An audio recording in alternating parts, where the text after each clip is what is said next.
안녕하세요. 저는 올해 72입니다. 남편과 단둘이 살고 있고요. 아들 하나 있습니다.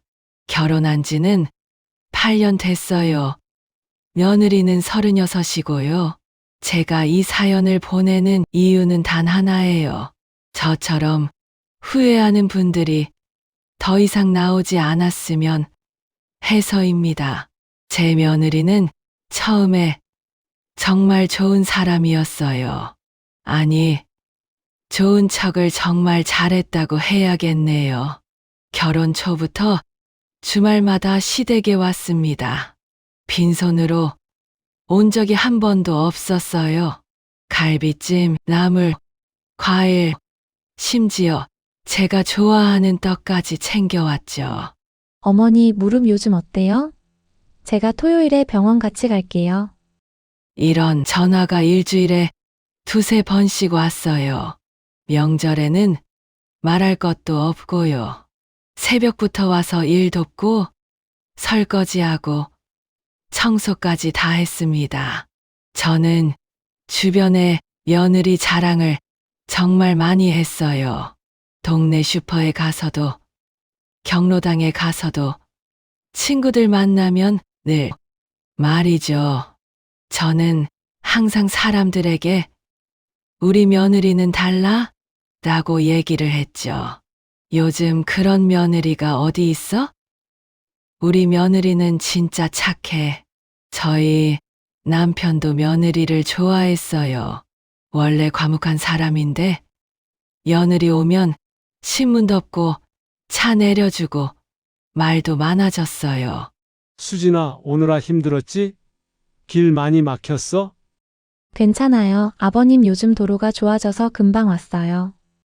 이런 대화 오가는 거 보면서 저는 행복했습니다. 우리 가족 정말 복 많다.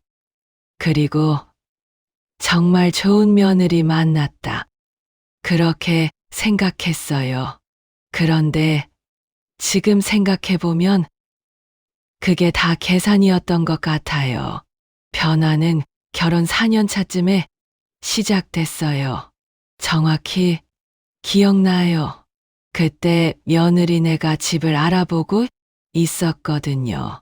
전세에서 살다가 집을 사려고 했던 것 같아요.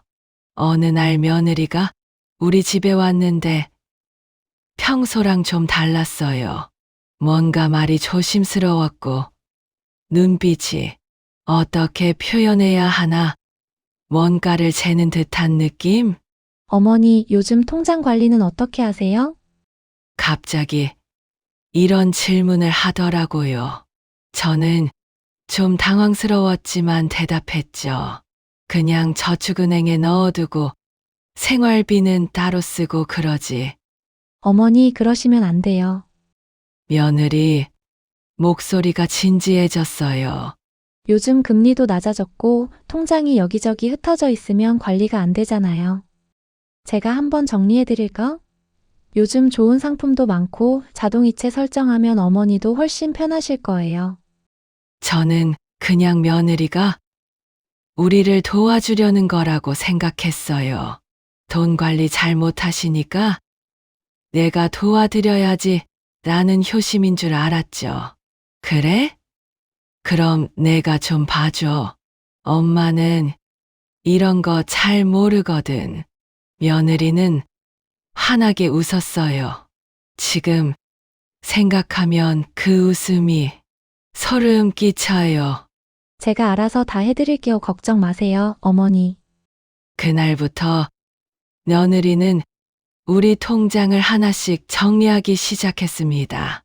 저축은행 통장, 우체국 통장, 은행 적금, 그리고 만기되는 것들 모두 며느리가 다 알아서 처리했어요. 남편이 한 번은 걱정했어요. 그래도 우리 돈인데 며느리한테 다 맡기는 게 맞나? 뭐가 걱정이야? 수진이가 우리를 속이겠어? 그 애가 우릴 얼마나 챙겨주는데. 남편은 더 이상 말 안 했어요. 저도 그렇게 생각했고요. 며느리를 의심하는 게 오히려 미안했어요. 지금 생각하면 그때 남편 말을 들었어야 했는데 정말 후회되네요. 통장을 맡긴 지 6개월쯤 지났을 때였어요. 제가 병원비 내려고 통장을 확인했는데 잔액이 이상한 거예요. 분명히 지난달보다 적었어요. 여보, 이거 좀 봐. 통장 잔액이 왜 이래? 남편이 통장 들여다보더니 표정이 굳었어요. 이체한 내역이 있네. 이체? 내가 이체한 적 없는데? 우리는 며느리한테 전화했어요. 어머니, 그거요? 제가 정리하면서 다른 통장으로 옮긴 거예요. 그게 금리가 더 좋거든요. 걱정 마세요. 아, 그렇구나. 알았어. 저는 안심했어요. 금리 좋은 데로 옮긴 거겠거니 했죠. 근데 남편은 달랐어요. 나는 잘 모르겠어. 기분이 이상해. 왜? 수진이가 잘해주잖아. 그게 아니라 돈이 우리 눈에 안 보이잖아. 어디로 옮겼는지도 모르고. 남편 말이 맞았어요. 근데 그때는 몰랐죠. 며느리한테 어디로 옮겼어? 라고 물어보는 게 실례인 것 같았어요. 믿는데 그런 걸 물어보면 며느리가 섭섭해할까 봐요. 정말 바보 같았죠? 진짜 문제는 그 다음부터였습니다. 며느리 말투가 서서히 바뀌기 시작했어요. 처음엔 저도 눈치 못 챘어요. 아주 조금씩 천천히 변했거든요. 어머니, 요즘 생활비 많이 쓰시네요? 어느 날 며느리가 전화로 이렇게 말했어요. 많이 써? 평소처럼 쓰는데? 아니에요. 이번 달에 지난달보다 10만 원 더 나갔어요. 뭘 사셨어요? 그게 병원 갔다 오고 약값 내고 그랬지. 병원은 어쩔 수 없지만요. 그래도 좀 아껴 쓰셔야죠. 저희도 애 키우고 살기 바쁘잖아요. 그 말 듣는 순간 가슴이 철렁했어요. 저희도 애 키우고 살기 바쁘다. 이게 무슨 뜻인지 알 것 같았거든요. 그날 저녁에 남편한테 그 얘기 했더니 남편도 표정이 안 좋더라고요. 이제 시작이구만. 무슨 시작? 돈 냄새 맡았으니까. 남편 말이 무슨 뜻인지는 얼마 안 가서 알게 됐어요. 며느리가 우리 집에 오는 횟수가 줄기 시작했어요. 주말마다 오던 사람이 한 달에 한 번, 두 달에 한 번, 나중엔 명절에만 왔어요.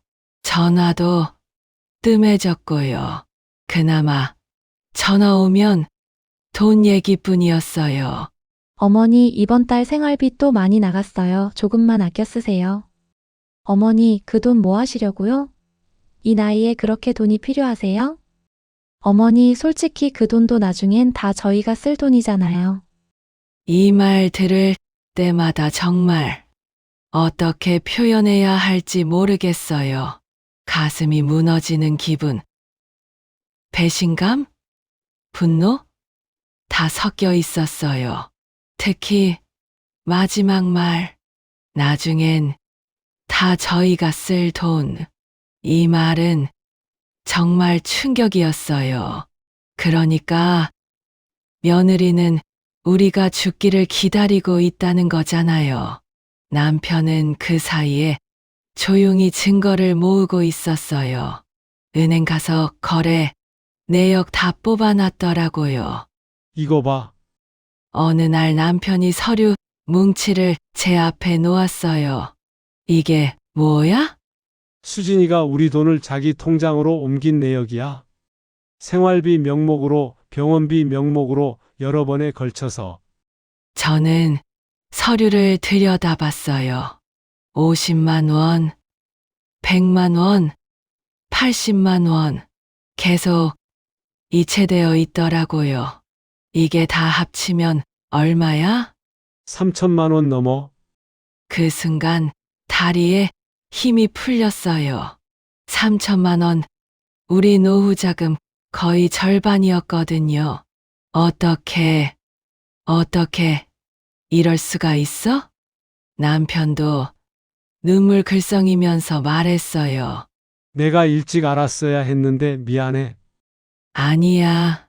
나도 며느리를 너무 믿었어. 내 잘못이야. 우리는 그날 밤 거의 한숨도 못 잤어요. 다음 날, 우리는 며느리랑 아들을 불렀습니다. 수진아, 이게 뭐니? 저는 거래 내역을 며느리 앞에 놓았어요. 며느리는 당황하지 않았어요. 오히려 당당하더라고요. 어머니, 그거 제가 관리하면서 쓴 거예요. 관리? 이게 관리야? 내 통장으로 다 옮긴 건데? 어머니 통장으로 두면 금리도 안 좋고 관리가 안 되잖아요. 제 통장으로 옮겨서 운용하는 게 훨씬 나아요. 운용? 수진아, 이건 우리 돈이야. 내 맘대로 할 수 있는 게 아니잖아. 며느리 얼굴이 굳었어요. 어머니, 그러시면 저 정말 섭섭해요. 제가 얼마나 어머니 노후 생각해서 관리했는데요. 금리 좋은데 알아보고 세금 혜택 받을 수 있는 것도 찾아보고 그렇게 신경 썼는데. 신경 써. 내가 제 목소리가 떨렸어요. 내가 우리한테 신경 쓴 게 뭐가 있어? 요즘 와? 전화라도 해? 연락 오는 거 돈 얘기밖에 없잖아. 어머니, 저도 할 말 많아요. 며느리 목소리가 높아졌어요. 그동안 제가 얼마나 헌신했는데요. 주말마다 시댁 오고 병원 모시고 다니고 명절 때마다 일하고 반찬에다 드리고. 저도 바쁜데 다 희생했잖아요. 그 정도 대가는 받아야 하는 거 아니에요? 대가. 그 말 듣는 순간 정말 기가 막혔어요. 대가?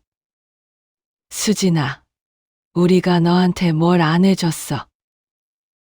결혼할 때 집도 해줬고, 차도 사줬고, 매달 용돈도 줬잖아. 그건 민수 앞으로 하신 거잖아요. 저한테 해주신 게 아니고요. 뭐? 저는 말문이 막혔어요. 이게 사람 입에서 나올 수 있는 말인가 싶었거든요. 민수야, 저는 옆에 앉아 있는 아들을 봤어요. 아들은 고개를 숙이고 있었어요. 너는 아무 말도 없니? 내 와이프가 지금 이러는데 엄마, 아들이 고개를 들었어요. 근데 그 얼굴을 보는 순간 알았어요. 이 애는 나한테 아무 도움도 안 될 거라는 걸. 나는 둘 다 이해가 돼. 수진이도 힘들었을 거고 엄마도 서운하시겠지만 가족끼리 이렇게까지 해야 돼? 이해? 민수야, 이게 이해할 일이니? 엄마 제발 그만해 이러면 가족이 다 망가져. 그 말 듣는 순간 저는 깨달았어요. 부모 편도 아내 편도 아니고 그냥 자기가 편한 게 제일 중요한 거죠. 제가 뭘 잘못 가르쳤을까요? 저는 그날 밤 잠도 못 자고 그 생각만 했어요. 결국 통장은 돌려받았습니다. 근데 이미 옮겨간 돈은 못 받았어요. 며느리는 관리 비용이라고 우겼고 아들은 나중에 천천히 정리하자면서 얼버무렸어요. 저는 더 이상 싸우지 않았어요. 많이 지쳤거든요. 그리고 알았어요. 돈보다 더 중요한 것을 이미 잃었다는 걸. 며느리에 대한 믿음, 아들에 대한 신뢰, 가족이라는 울타리 다 잃었어요. 며느리는 이제 우리 집에 안 와요. 아들도 전화가 뜸해요. 명절에도 바빠서라는 핑계로 얼굴만 비추고 가요. 손주 얼굴도 이제 거의 못 봐요. 요즘 저는 가끔 생각해요. 통장을 안 맡겼더라면 어땠을까? 며느리를 안 믿었더라면 어땠을까? 근데 소용없는 생각이에요. 이미 벌어진 일이니까요. 남편은 요즘 말이 없어요. 가끔 거실에 앉아서 멍하니 창밖만 봐요.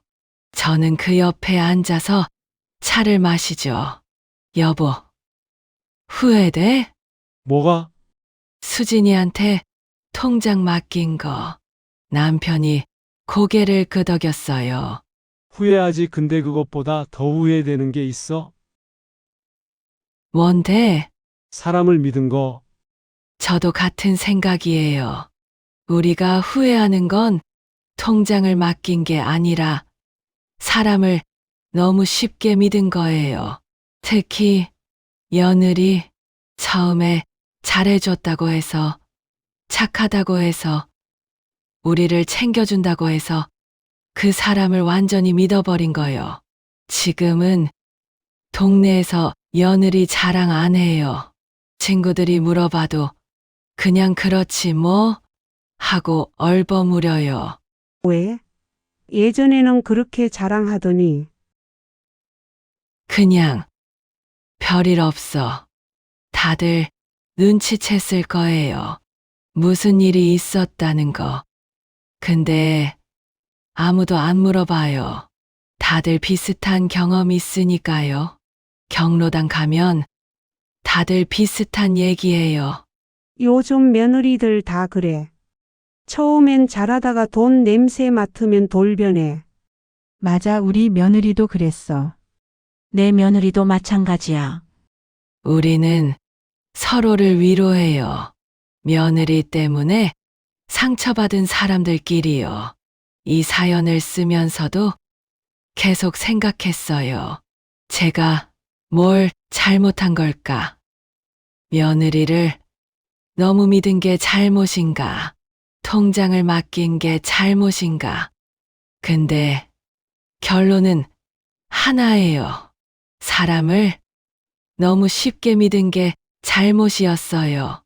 아무리 가족이라도, 아무리 며느리라도 돈 문제는 확실히 해야 해요. 통장은 절대 맡기면 안 돼요. 관리해 준다고? 그거 다 핑계예요. 자기가 쓰려고 그러는 거예요. 그리고 아무리 잘해줘도 그게 진심인지 계산인지 잘 봐야 해요. 처음에 잘해준다고 해서 그 사람이 평생 그럴 거라는 보장은 없어요. 특히 돈 문제가 생기면 사람은 변해요. 정말로요.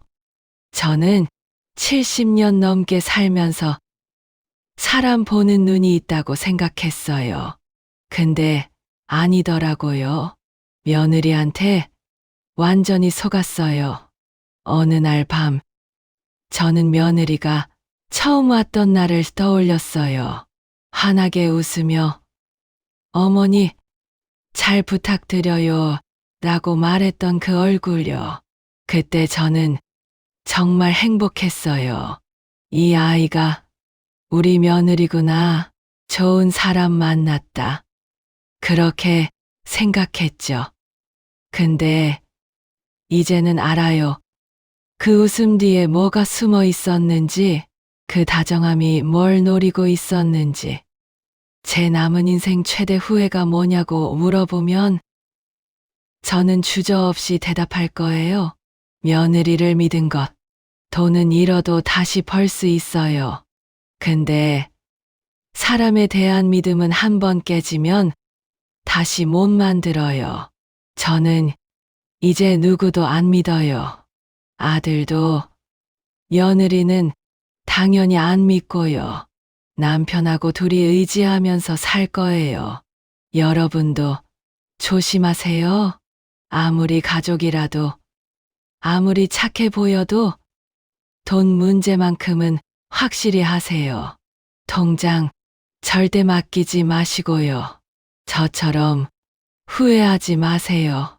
정말로요. 긴 사연 끝까지 들어주셔서 감사합니다. 제 이야기가 누군가에게는 교훈이 되었으면 좋겠어요.